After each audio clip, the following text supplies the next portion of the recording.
Welcome to SLEERICKETS, a podcast about poetry and other intractable problems. Thank you all for listening. Matthew will be back from his break very soon, but in the meantime, you still have me. My name is Alice. I'm one of the SLEERICKETS co-hosts, and I have a random question for you. Do you remember this guy? I think it's a deformity or a shortcoming in the human personality, frankly, because the religion keeps stressing how humble it is and how meek it is and how accepting and almost to the point of self-abnegation it is. But actually it makes extraordinarily arrogant claims for these moments. It says that I suddenly realized that the universe was all about me. Yes. And felt terrifically humble about it. Come on, we can laugh people out of that, I believe. I find it fascinating to think about things that seemed vitally important 10 or 15 years ago that have already faded or lost their shine. And I think the new atheists, as Christopher Hitchens and his counterpart, Richard Dawkins, used to be known, are an example of that. But at the same time, I think they have had kind of a lasting effect that you can see in some of the people who take up a lot of space in public discourse, by which I basically mean online discourse. I've been thinking about, do we get the effective altruists without the new atheists? Do we get the people who currently dominate the podcast charts? You know who I mean. I started to get really interested in this family tree. And when I put all this to my partner Tom, he said, yeah, when does questioning the dogma become just asking the question? So I roped Elijah into having a conversation with me about all this. You might be new here, and so you might not know that Elijah Blumoff makes his own podcast, which is called Versecraft, from which I have learned a huge amount over the time he's been producing it. If you want a starter episode for Versecraft, I highly recommend his interview with Timothy Steele. I'm so envious of that interview. It's beautiful. It's a really excellent piece of work.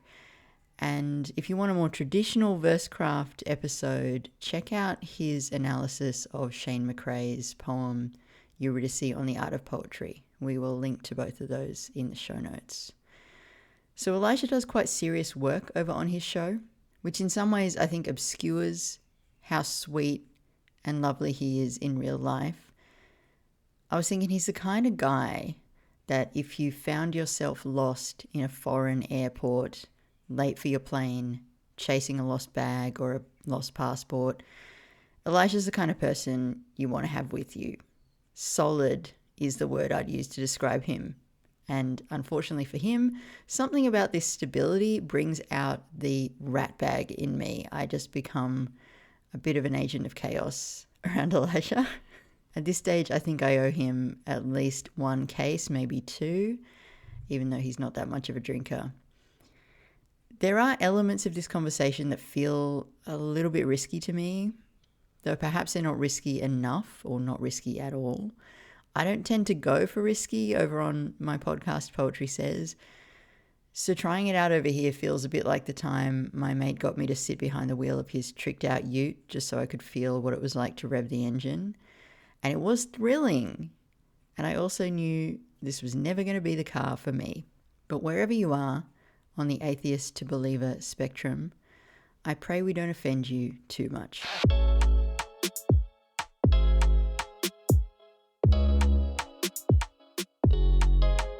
So you and I are going to do,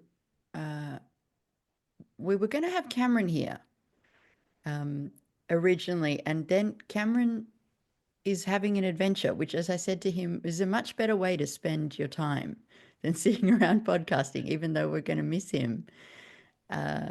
He's having an adventure. So I changed the topic on you for this episode about 48 hours ago from my hotel room in Canberra.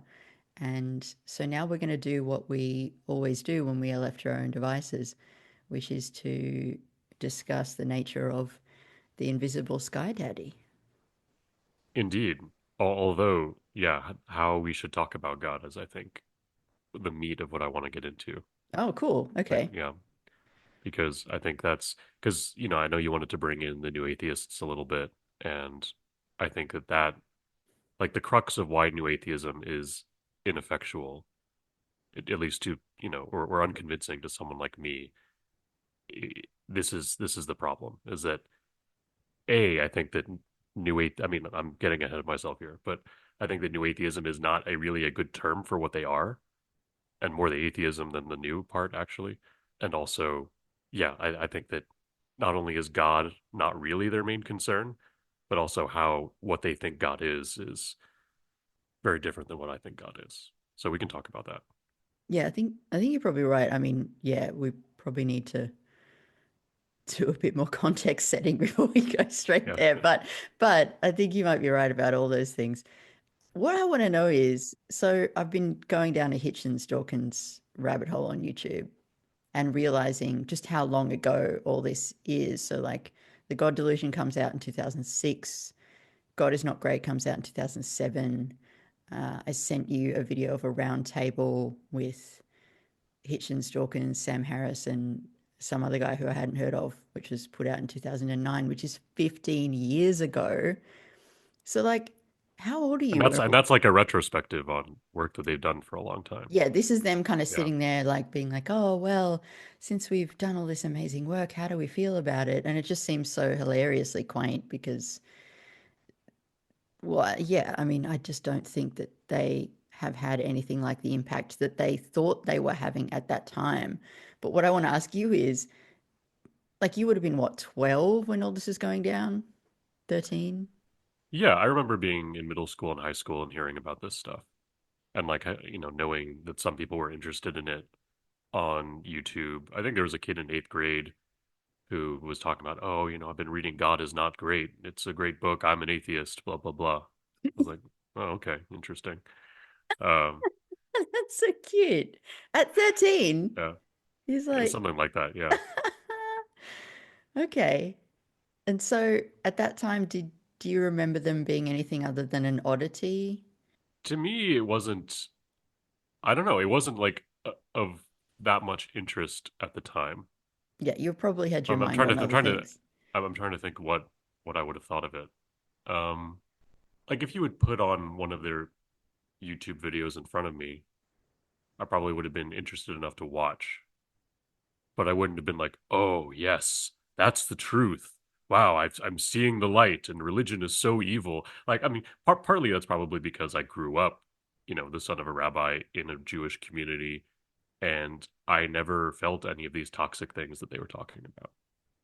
And so Yeah, I think probably kids who, maybe like Matthew, who came out of, a pretty toxic Catholic upbringing or religious fundamentalist upbringing of some kind, who were frustrated with and felt angst towards, this oppressive power over them, did feel a sense of liberation listening to people like Dawkins and Hitchens, and feeling like there was, ironically, a kind of salvation there for them.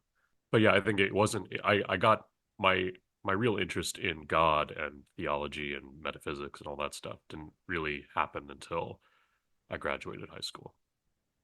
okay, right. So it wasn't really a concern for you at this time. You went one way or the other. Yeah, You were pretty relaxed about I it. was a little bit, yeah, I was a little bit lower chakra at that age. Cool.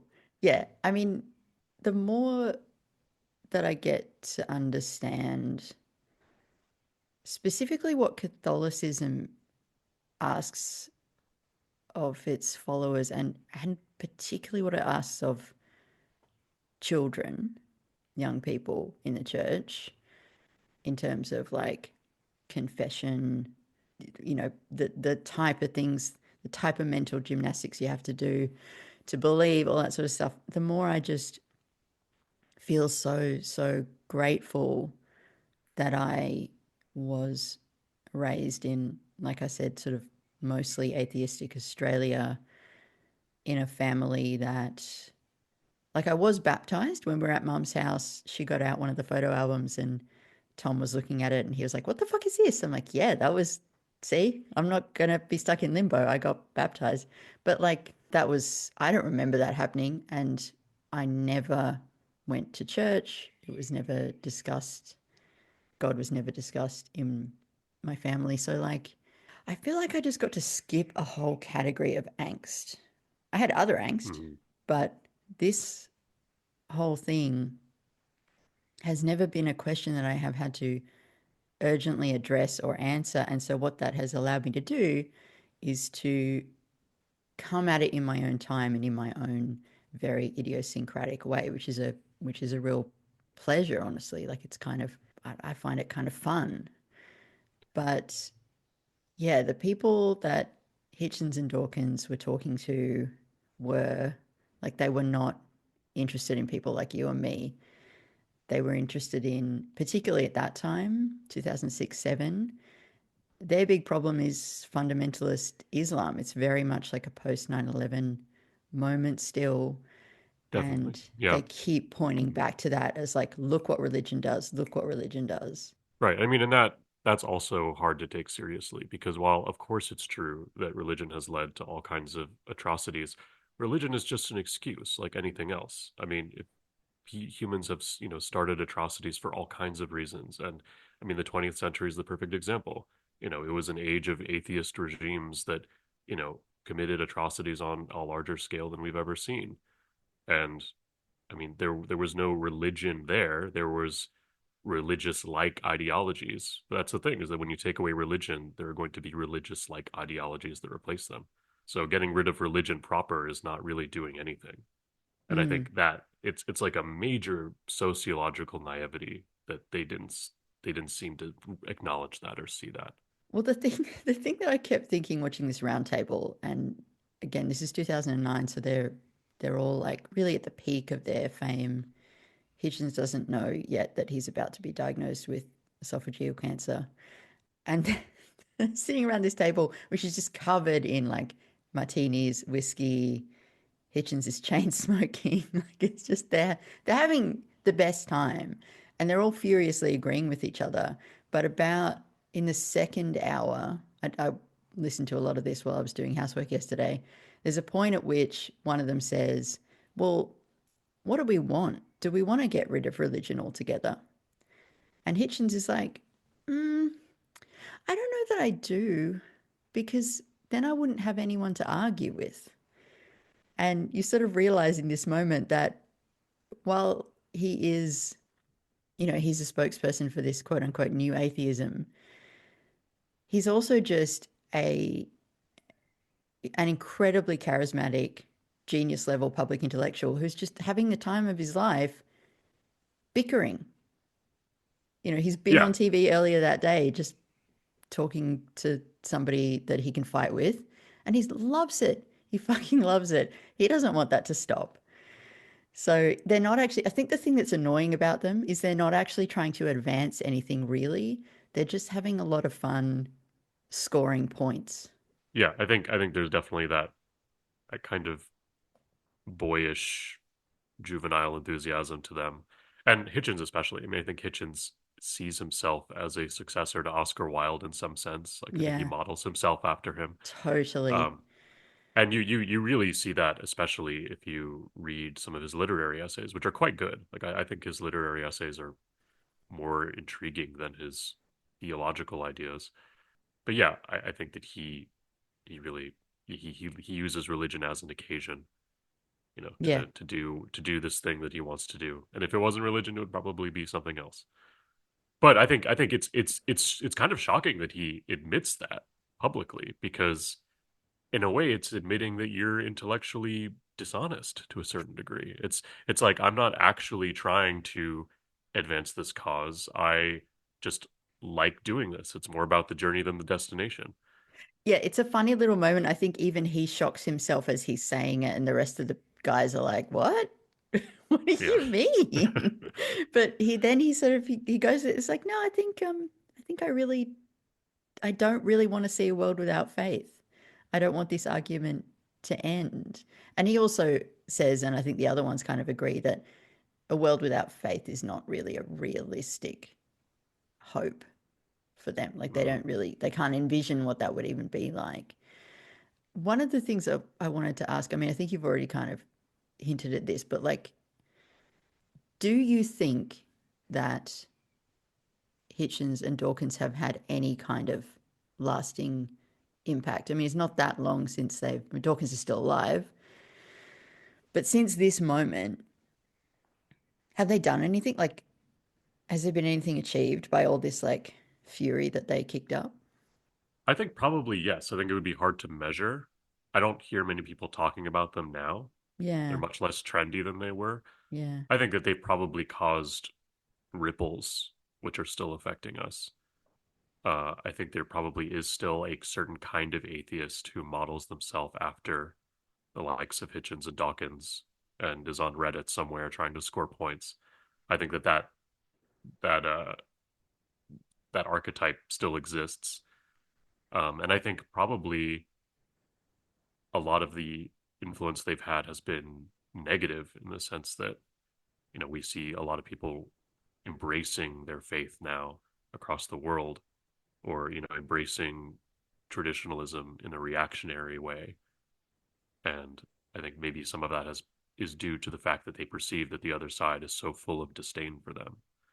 yeah, And yeah. um, They're not the yeah, friendliest interlocutors. Yeah, right. I think that it's highly possible that people like Dickens did. What did I say? Dawkins and Hitchens have done more harm than good for their own cause, in that they've made atheists overall look a certain way, which is deeply unattractive to anyone who even remotely disagrees with them, and has made those people who disagree or who recoil from what they say latch on harder to their beliefs, even if those beliefs are problematic and mistaken and irrational. yeah. They are deeply self-satisfied, to say the least. One of the things I've been trying to figure out is like, because you're right, they don't seem to come up in public discourse anymore. And that seems wild to me because they are so recent. They're such recent figures. I've been trying to figure out like who are their successors. And I was thinking about the fact that when they were at their peak, when they were so huge, the reason for that was, put really simply, YouTube.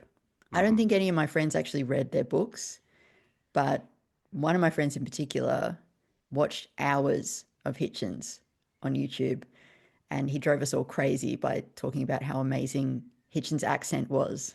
We're like, we get it, okay? You like his accent. Jesus Christ, shut up. But like his Mm-hmm. voice, his delivery is such a huge part of his what makes him convincing. And Dawkins as well is kind of like charming in his own way. He's kind of funny, sort of professor type. But I reckon this is like it's probably kind of a long bow, but I reckon like it's not that Hitchens and Dawkins paved the way for your Ben Shapiro's and your Joe Rogans, but they were among the first public intellectuals to really take advantage of the way YouTube can spread a message. And I don't know, like I don't know if you get those type of guys like your ayahuasca positive biohacking podcaster dude. Maybe his family tree starts back with Hitchens and Dawkins just because, like, not subject matter wise, but just because they're like very confident men making full use of a big social media platform. Does that sound crazy? No, no, I think that they definitely provided a template, maybe nowadays largely for people who completely disagree with them. The person that I think of today who most resembles superficially those guys is Jordan Peterson, who's Yeah, I was totally thinking the him too. opposite. Mm. And Jordan Peterson not only has this, kind of flashy, soundbitey way of talking and dressing, but he's also, I think, addressing a lot of the same demographic. He's talking to like these frustrated young men mostly, and I think he's trying to bring them towards God and towards orthodoxy rather than away from it, but using a lot of the same tactics.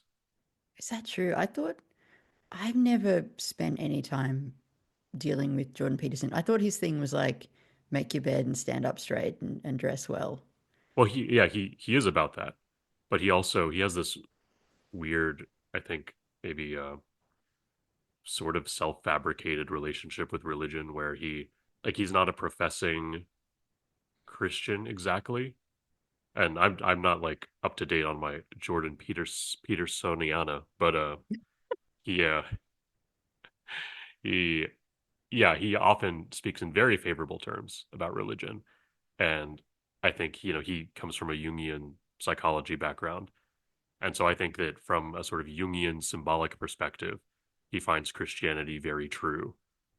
And so as a result, he is often talking to podcasters who are Orthodox Christians and talking with them about how insightful and profound the Bible is and Christianity is. Mm. And he's never, quite willing to say, "Oh, yes, I believe that Jesus physically resurrected or something," but he believes in some kind of truth behind that. And I think that I think this has been a progression. He's become gradually more and more interested in talking about the Bible, talking about Christianity, and making that part of his message. It's so funny because I feel like I strongly suspect that if Hitchens had lived, he would have just become a recluse because I think he would be horrified at the state of public debate at this point. Like, I can just imagine him delivering that line from Succession, like, "You are not serious people," to Mm-hmm. the Petersons and, everybody else. Like I think there is a dotted line back to these guys, but I certainly wouldn't make them equivalent. Like just the way that they can construct an argument, the way they can think as they're speaking is truly impressive. And I don't feel like we have that anymore. I don't see anybody doing that. No, but I Except mean, except some of on this the show, obviously. Except here. right, Yeah, of course, we're carrying the torch here. totally. Um, did you ever see any of the debates they did with theologians like William Lane Craig? Like the whole thing just makes me so fucking uncomfortable. Like I can't watch that sort of stuff. I just feel sorry for everyone. But tell me about it. Well, because there are theologians who are able to like really, take blows and deliver blows back. Mm, So I would say that in this era, with this 2000s era when all this was happening, there were people on the other side who were willing to rise to the challenge, intellectually, and not that I agree with them either, but they were willing to defend their religious convictions, with as much intellectual rigor as the other side. I think that those kinds of thinkers have always existed on both sides, and there was maybe a vogue for them that doesn't exist anymore. But I mean, I think they're still out there. They're just not receiving the platform that they once had. yeah, I mean, part of it is too that like there's not just two or 20, there's like 2,000 versions of this person all trying to shout louder than the other. And then for some reason, there is Joe Rogan who just sits at the top, which Yeah, mystifies me to I this mean, day. he's been doing it a very long time, Sure. and he was already kind of famous. And also, I think he pursued this formula of getting some of the most famous, most controversial people on, and doing that year after year after year after year, and like Yeah. gaining new people all the time. And so, yeah, I mean, he himself, he's not impressive at all. But I think that he's just played the time game and been very strategic about how he markets himself and who he gets on, and he's just Mm. been able to build this industry out of it. But I mean, we see this everywhere all the time, where the most prominent name in a field is not the most exemplary member of that discipline or that profession. True. Very true. I mean, yeah, I don't know. I never listened to his show. I don't even know. I wouldn't even know what to say about it. Okay, so the other thing we were going to do just to have it in our heads, why I started thinking about this was because I was thinking about Matthew's poem Creed for Atheists. Do you want to read it for us just so we have it in our minds? Sure, let me pull it up. I don't know if Matthew will get any satisfaction out of this or not, but if you type Creed for Atheists into Google, his poem shows up like immediately. Nice. Okay. This is Creed for Atheists by Matthew Buckley Smith. Let us not speak of God as if he were the nightmare of a naughty child, or a white lie for a widow, or a conscript's consolation on the battlefield. Let us instead be awed by the nothingness we've chosen not to be awed by, the shade whose earthly shadow we're standing in, the lie cast by a happy lie. The face we turn away, let us turn it towards the others. Let us find them out, the ones who know the way a sure thing looks when rounded with a little doubt. The same ones every day who, kneeling all together in a common room, pray for their pets, and pray as well for us, their company in a common doom.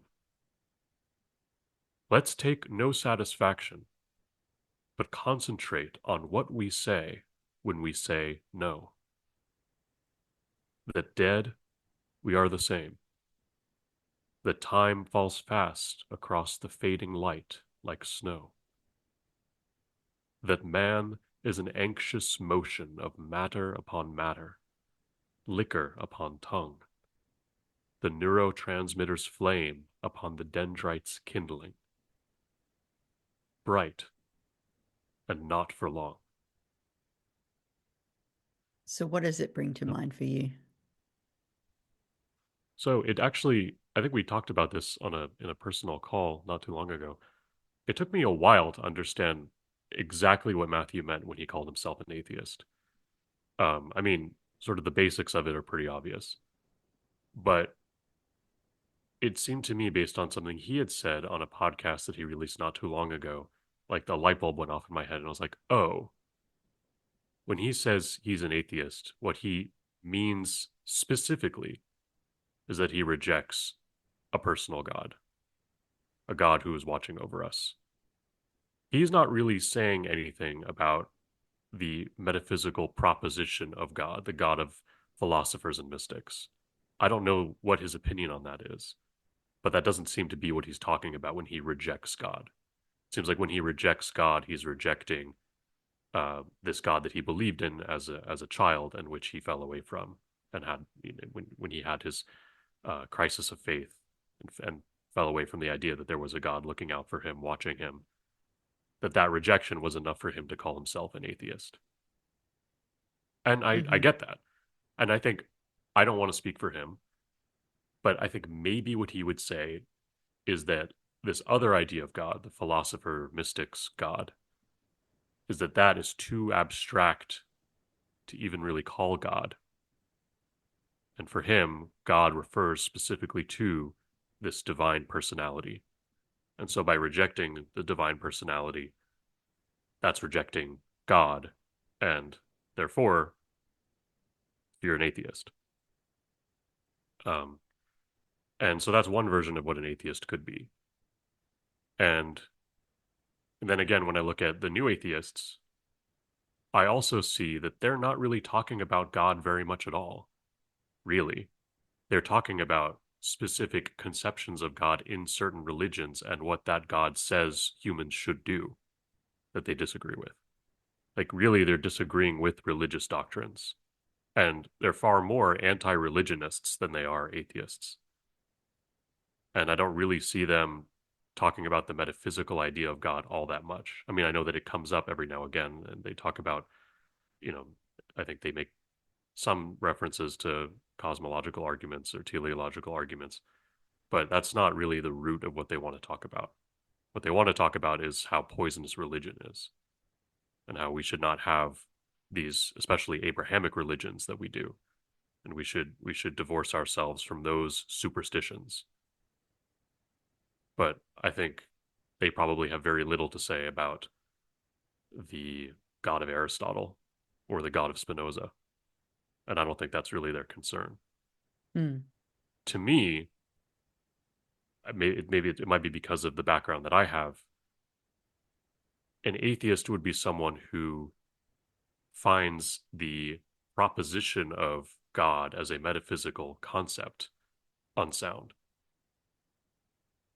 Who doesn't believe in a source and generator of all things, who believes basically that uh, the universe consists of chaos or of a an infinite regression of causes or something like that.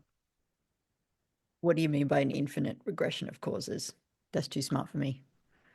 So, like, we set aside quantum mechanics for a moment and the idea of Good, generated randomness.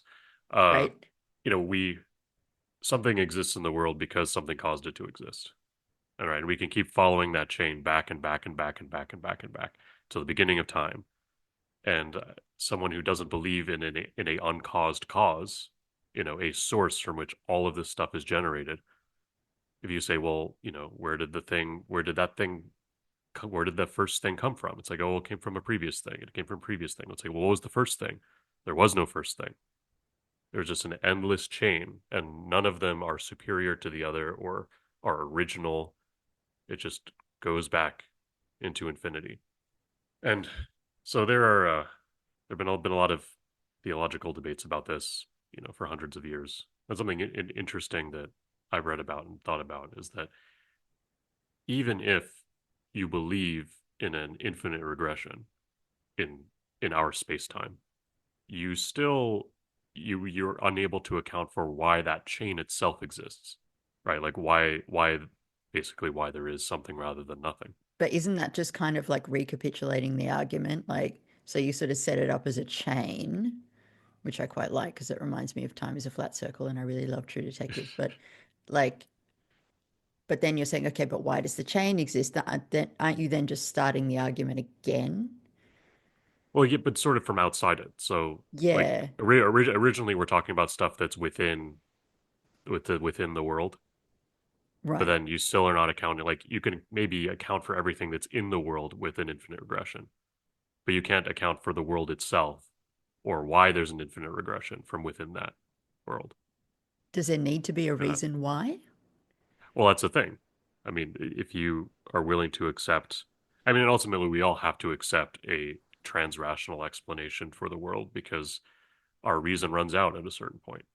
Mm. Like both an infinite regress and an uncaused cause don't really make rational sense to us. But I feel like though, if you do take the position of it's meaningless chaos, that is a reasonable position to take. Like that is, you can reason yourself into that position. Like that sort of makes sense. It's not pretty, it's not comforting, but you know, it's like, sure, Mm, nothing wrong with that. Like there's no logical flaw in that, is there? well, it sort of gives up on the premise of the tool that you're using, which is logic and reasoning. Like you're basically saying, oh, there's not really any stock in this thing that I've been using to get to my conclusion. But if it's going to run out anyway, Well, like, so this is the difference for me is that if I posit a transrational being like God, which is self-causing, doesn't need a cause outside itself, and is what enables the world, which proceeds from it rationally, to exist, that kind of foundation for rationality, for logic, which is outside of logic, makes more sense to me than a world which itself is purely illogical. well, yeah, Like, I mean, it would make more sense. Like, a logical world doesn't make sense, but I guess what I'm saying is it doesn't need to make sense. yeah, I see it as like almost kind of giving up. Like, Yeah. Yeah. Yeah, baby. I, I, I feel like if we are going to put any authority in logic, which I feel like we kind of need to in order to live our lives and certainly to have civilization and feel like we're acquiring any kind of meaningful knowledge, we need to believe that rationality is based in something. And so for me, God is like, it's like this foundation upon which rationality is built. It's not itself rationality. It's sort of beneath rationality in this analogy, but it's the foundation stone upon which you can build a reason, a world that proceeds by reason. Yeah. Right. We can stop talking about this. No, The no, no. other thing, yeah. No. Why would we? That would be crazy. I mean, Well, it's I no, but I do want to pivot a little bit to say okay.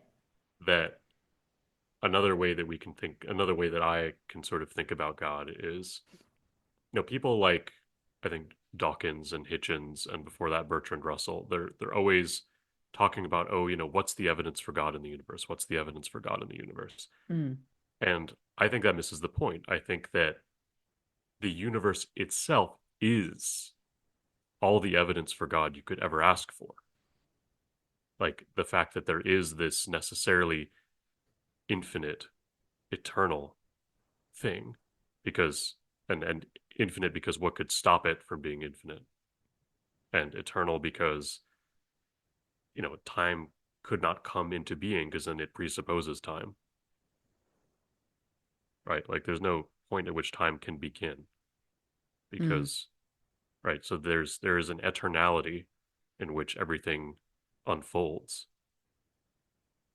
And so it's infinite, eternal, it's inexplicable to us. It's clearly far beyond anything that we could possibly imagine. It's infinitely rich with variations, with things.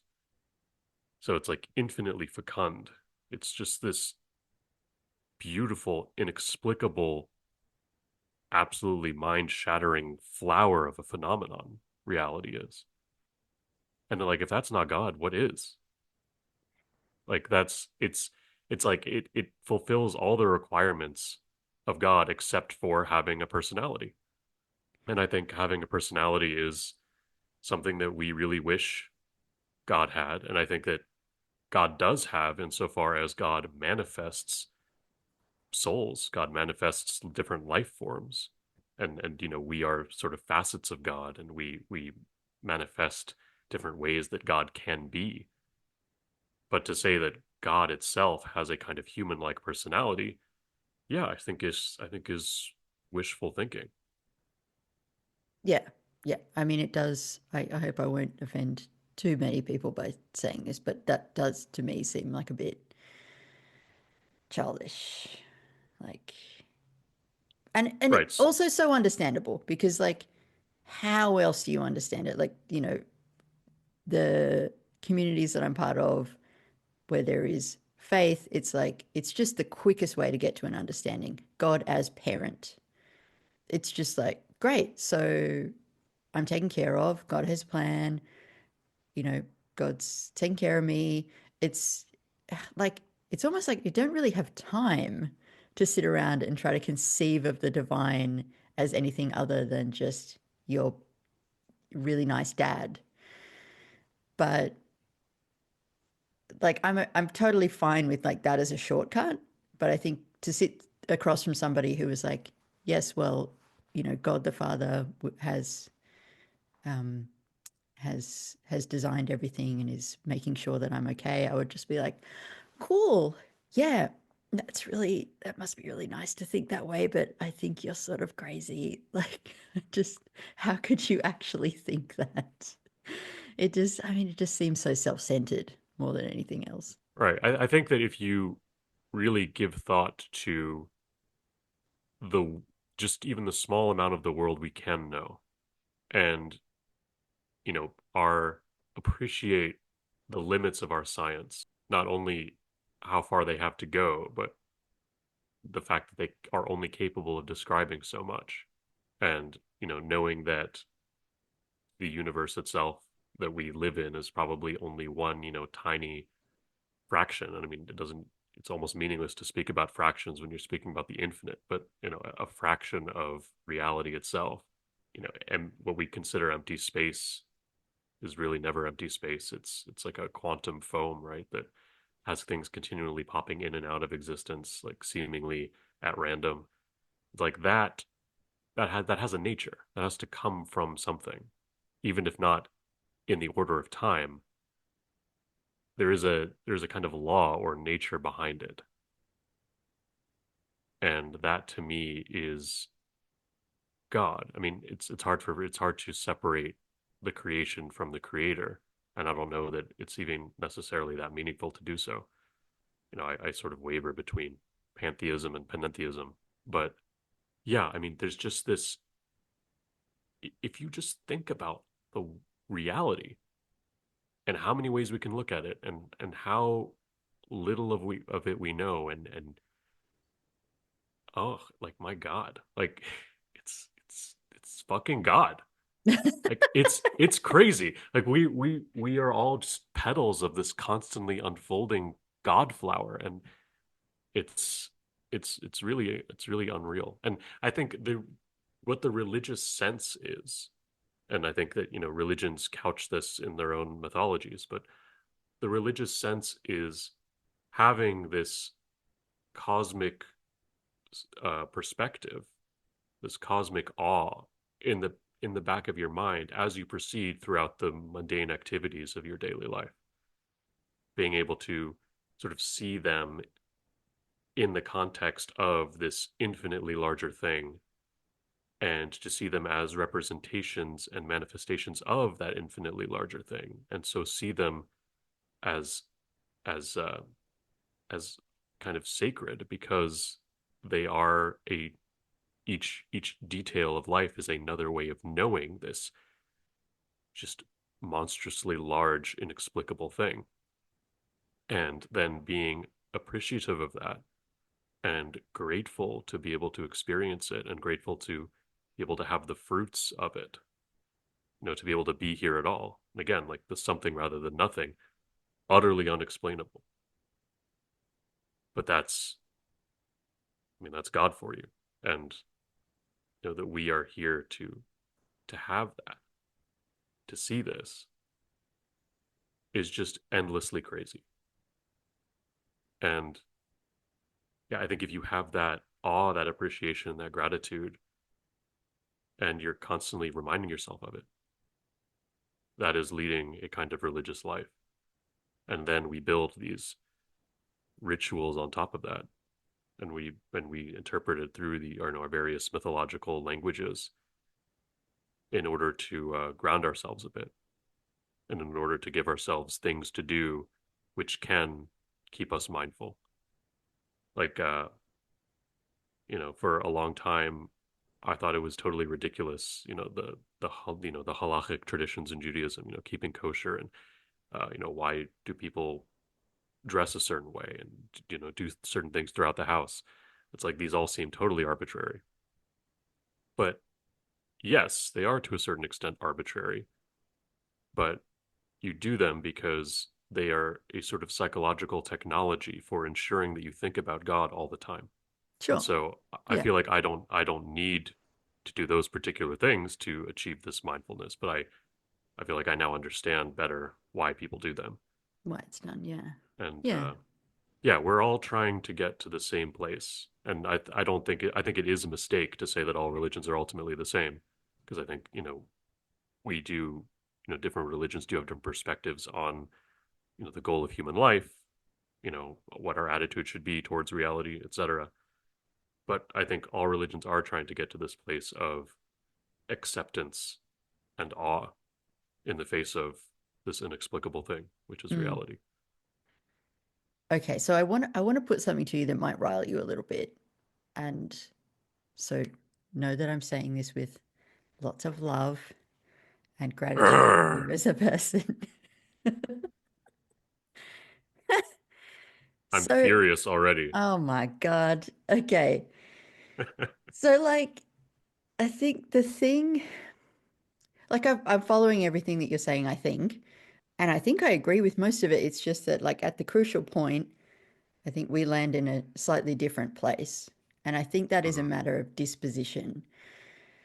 I have never met, I've said this to you before, you have an extremely optimistic spirit. I've never met somebody who is so capable of seeing light, positivity. Like, It's a really incredible thing, especially to somebody like me. And so I guess what I'm saying is that when I think about all the things that you've described, like you use the term I think you said God flower, or like we're all petals on the flower of God. It's very nice. I don't see a flower. I don't see I don't see I don't see reason. I don't see rationality. I don't see something that ultimately makes sense. I don't feel very often a sense of, God, I'm so lucky I get to be here, that I am something rather than nothing. It's more a sense of, if this was created, if this is the flowering of a beautiful God flower, then why is it so fucking hard and relentless? Like, why is it so awful? And the only conclusion I can come to from that is, well, it's awful because it doesn't mean anything. It's awful because it's chaos.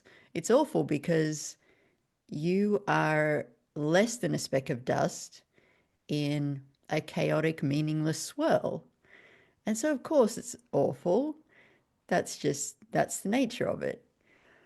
So, do you see what I mean? Like, and I also understand that, like, that's my brain. That's distorted thinking on my part. Like, I don't think either of us are necessarily looking at it with a clear view, but the conclusion that you get to, I think, is an outgrowth of your disposition, in the same way that the conclusion I get to is an outgrowth of my disposition. Does that make sense? Yeah. So I want to say a couple things about that. One is that I do feel lucky that I'm sort of naturally able to find happiness and appreciation in contemplating the world. But I also think that, yeah, whatever our attitudes are about it, don't really say anything about it itself. Like, you can have a negative view of it. You can have, and there are things which horrify me deeply about the world. And I've had really scary, you know, crises myself, you know, spiritual crises. And it's incredibly dark and scary. And I think it's probably, having had these experiences, is one reason why I'm so interested in dark subject matter for my poetry. It's one reason I'm so interested in watching horror movies. Like, I like this dark stuff because I feel like it is true to the experience of living. And I do think that there is a deep beauty in that still. I mean, this is also why I love tragedy, because you see the nobility and the grandeur and the beauty within horrible things that happen. Yeah, but that's what I'm saying is, I don't see nobility or grandeur. I do not Right? Yeah, yeah, get, yeah. No, I don't no, yeah. get there. Right, I'm talking about myself. Okay. Like, this is why I'm attracted to these things. Okay. I think to ignore those things, ignore the dark, horrible, you know, immense suffering that is part of life and that is present everywhere we look. That's obviously ridiculous and false to ignore that. And I totally understand that some people, you know, will be influenced by that to have an overall negative view of the world, of reality. I felt that way myself at times. But yeah, I mean, we have to remind ourselves that we are not the ultimate judges of reality. We can have a certain view of it, but if we are to sort of we can't really assess it, but if we are to try to assess it, we have to keep in mind that whatever our personal experience is, there's something far, you know, it's the thing itself is infinitely grander and far beyond us. And I'm not going to say that, oh, God has a plan and works in mysterious ways and you just don't understand, because I think that's to anthropomorphize God too much. But what I will say is that regardless of whether you find life on average more enjoyable or less, reality is, it is awe-inspiring. I think that is just true. Just like if you look at a tiger that's about to kill you, or a tidal wave that's about to drown you, like, it's awful, but it's also sublime. And like, I think that deserves to be acknowledged. Like, it is this infinitely vast and explicable thing, which may terrify you and which you may, not feel like loving. But it does humble you. And I think properly contemplated almost forces you to think outside, your own sphere of interest. And once you're, sort of contemplating cosmically, then you can maybe start to get a more impersonal view on things. And it's not that you're going to be transported to a place of happiness, maybe ever, but you can maybe start to let go some of your own concerns, understanding that they are attached to this incredibly small ego, this incredibly small understanding of the world. Yeah, Um, I mean, I'm definitely with you that my ego is small. I guess what I'm saying is we both have equally tiny egos, and yours is a brighter place and mine is a darker place. And so when we look at reality through those egos, we get a different view on them. yeah. Oh, and then the other thing the other thing I was going to say is that, and this is something that religious writers bring up a lot, is that we don't deserve anything. Like, there's nothing in life that we have earned for ourselves. We are given everything. And so this question of, oh, I didn't deserve this, or, oh, I'm so proud of myself for, doing this. Like, yeah, in like in a small sphere, you might be proud of yourself for having the will to accomplish something, but really everything is given. Everything is given to us. And in some really bad cases, I think, yeah, probably some people shouldn't have lived because most of their life was just trauma and suffering. But I think for a lot of us, living is still, even if there is a lot of trauma and suffering, living is still worth it. I mean, we still mostly try to keep ourselves alive. Like, we have a sense of self-preservation, and I think that's meaningful. That even in really shitty situations, we try to survive. There's something about living which is itself a gift, and I think that that's worth acknowledging sometimes, and worth acknowledging that everything that we receive is from outside ourselves, and hopefully a lot of times that's more good than ill, not all the time. It's funny how quickly it's so inescapable, right? The language, like you're just so stymied by the language here because you're talking about a gift which suggests a giver, and that's a personified type of sense of like, you know, it's like Santa, right? Like he's giving us gifts. I want to respond by reading a little bit from this article that Hitchens wrote a little bit after his diagnosis, if that's okay. Yeah. Um, so he wrote this really wonderful piece in Vanity Fair in August 2010 called Topic of Cancer. And the whole thing's great. It's not that long. It's worth just having a read through it. But the bit that I wanted to read out was this, and this, like, it's interesting how even he here gets into this personification mode because nobody can help it. So he says, like, he's aware at this point that he might live for about 5 years if he's lucky. In the end, he lives for a year. He says, I am badly oppressed by a gnawing sense of waste. I had real plans for my next decade and felt I'd worked hard enough to earn it. Will I really not live to see my children married? To watch the World Trade Center rise again? To read, if not indeed write, the obituaries of elderly villains like Henry Kissinger and Joseph Ratzinger?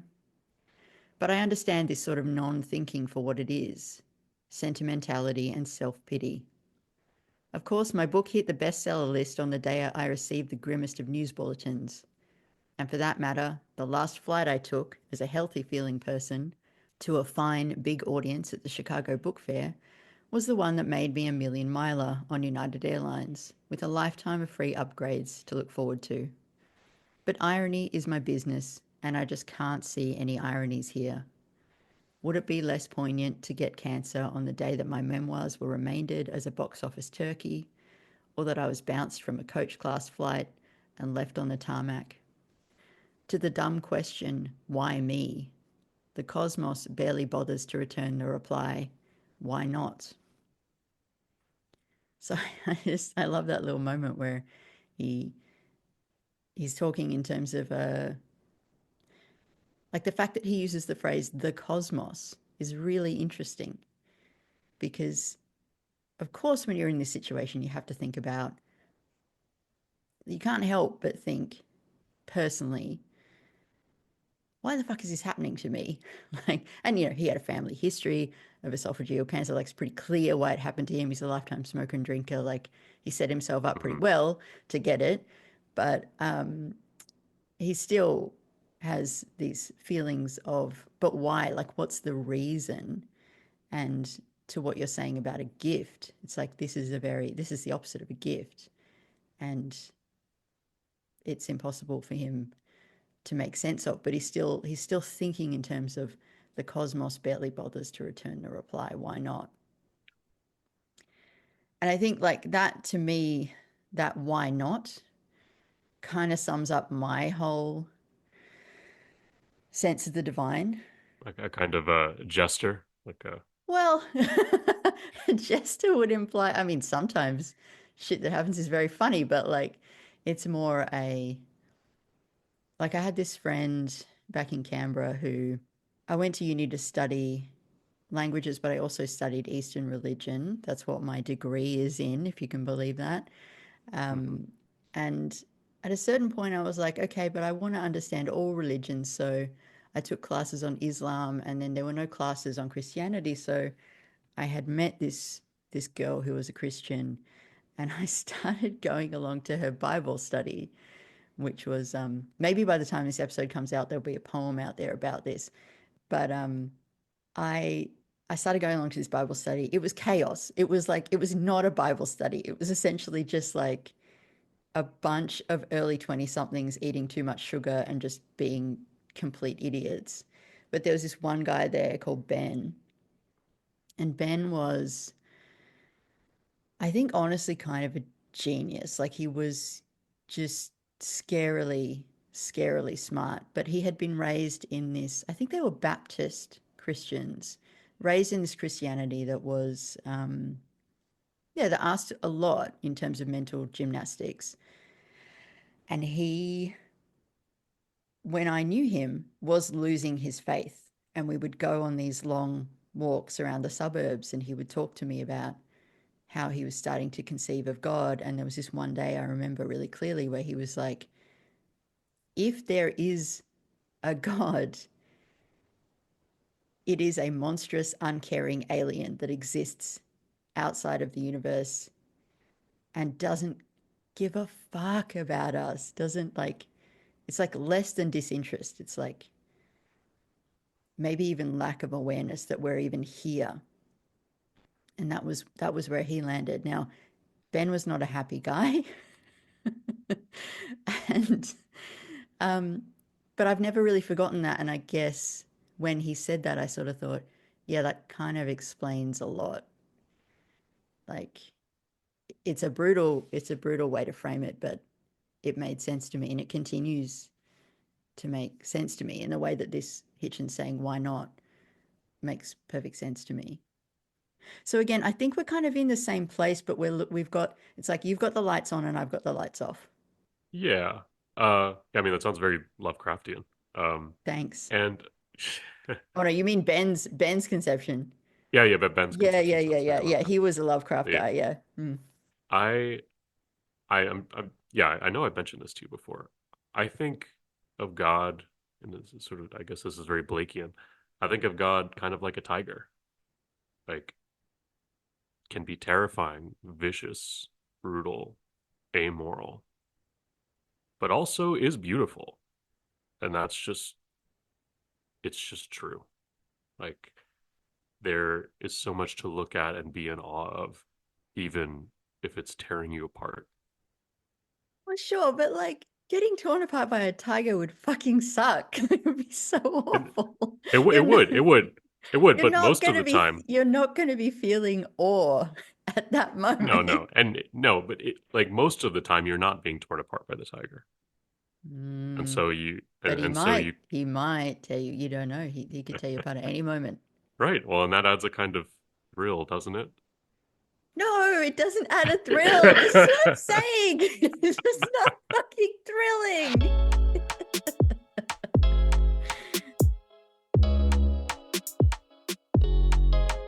See, I never had a dorm room, so I don't know if this counts as a dorm room conversation, but I suspect it might. There is more to it on The Secret Show. There's the beginning and the end. The beginning is mostly me furiously debriefing to Elijah about how my family Christmas was. And while that section is all very personal, I thought I would leave it in just in case someone's going through something similar. And at the end of the conversation, during which we pine for Matthew's company, we really missed him in this conversation, Elijah draws me out a little bit more and gets me to discuss my definition of faith and also why I'm so committed to being so miserable. You can find all that at SLEERICKETS.substack.com. Head over and subscribe. You can get a week for free. And there are over 100 episodes. I think like maybe by the time this is out, there'll be something like 130 more episodes of silliness, confession, gossip. You don't want to miss it. Thank you all for listening. You can tell Matthew how much you miss him at SLEERICKETS@gmail.com. And with any luck, we will all be speaking to you again very soon. Until then.